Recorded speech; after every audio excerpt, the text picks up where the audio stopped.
Well, the Berlin International Film Festival, the Berlinale, is experiencing a major controversy. More than 80 current and former participants in the festival have condemned its stance on the Gaza conflict. In an open letter published by industry magazine Variety, they said they were appalled by the festival's failure to take a clear position on Israel's war in Gaza and have accused Berlinale of institutional silence.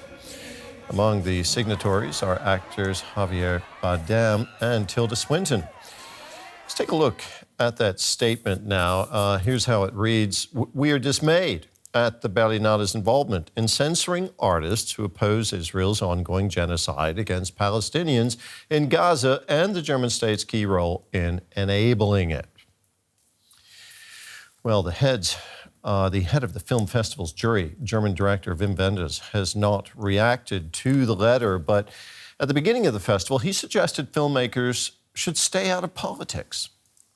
We have to stay out of politics because if we made movies that are dedicatedly political, we enter the field of politics, but we are the counterweight to politics.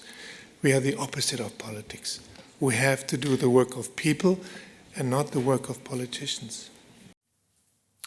Well, our cinema expert, Scott Roxborough, is with me here in the studio. Scott, the signatories of that open letter criticizing the Berlinale, they accused the festival of censorship. They accused the festival's management of censorship. What are they referring to? I'd really like to know, actually. They made a couple of claims in the letter. One is that they called on the festival to take a clear stance on Israel's aggression in the Gaza war. Maybe that's justified. The festival has not done that, although they've taken stances with the war on Ukraine from Russia's side and on Iran's crackdown on protesters.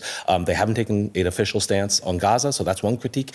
But the critique of censorship, I don't really see any evidence for. They are saying that they are muzzling voices, pro-Palestinian voices, people who want to speak out against Israel. But we did see just a couple of days ago a Finnish film director wearing a watermelon pin, which is a symbol for support for Palestine, and speaking directly about that issue. So I don't really understand how they can accuse the festival of censorship. Maybe I think they wanted them to take a stronger political stance that they're not at the moment doing. Wim Wenders, the famous director, is head of the jury for this year's festival. He made that statement saying that we have to stay out of politics, right? They made that statement, but the Berlinale, it's always been political, hasn't it? Yeah, I mean, from the start, it's always been a big festival with big Hollywood films, but also a lot of sort of politically important cinema gets shown in Berlin, and it's always been used as a platform for filmmakers and for artists to express political views. With Wim Wenders, who I've known for many, many years, and I've followed his career for decades, I think it was a very awkward response to a question he wasn't expecting about Gaza and Israel.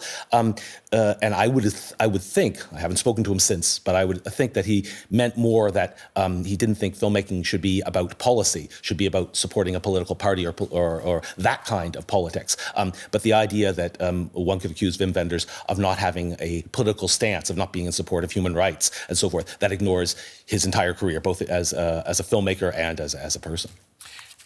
How did the Gaza war become such a topic and a controversial topic at this particular film festival? It basically goes back 2 years ago, 2024, when you had a documentary film, an Israeli-Palestinian documentary film about settler violence, Israeli settler violence in the West Bank. It won the documentary prize here. The filmmakers on stage made very strong pro-Palestinian statements and very harsh critique of Israel on stage to the general support of the audience. Afterwards, there was a strong political backlash here in Germany. A lot of conservative politicians were very critical of what happened there, and some even called for defunding the Berlinale. So it sort of made Palestine, in particular this issue of Palestine and Gaza, central to how the Berlinale is being seen.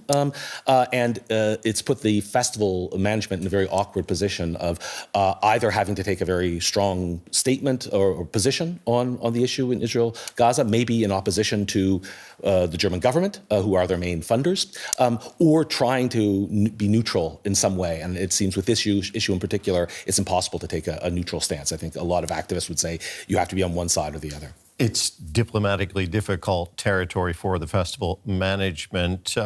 How dangerous is this discussion for the festival? I think in some ways, maybe this discussion itself is not so dangerous, but focusing entirely on just political issues, and in particular on this one very divisive political issue with Israel-Gaza, it could be very detrimental to the festival. If Berlin's always been political, there's always been political elements to the festival, but it always has been primarily about the cinema. And if the focus entirely shifts towards politics, which it seems to be doing now, I think that will be detrimental to the festival. One, because a lot of filmmakers don't want to make politics the main focus of their movies, and so maybe they won't want to bring films here to Berlin.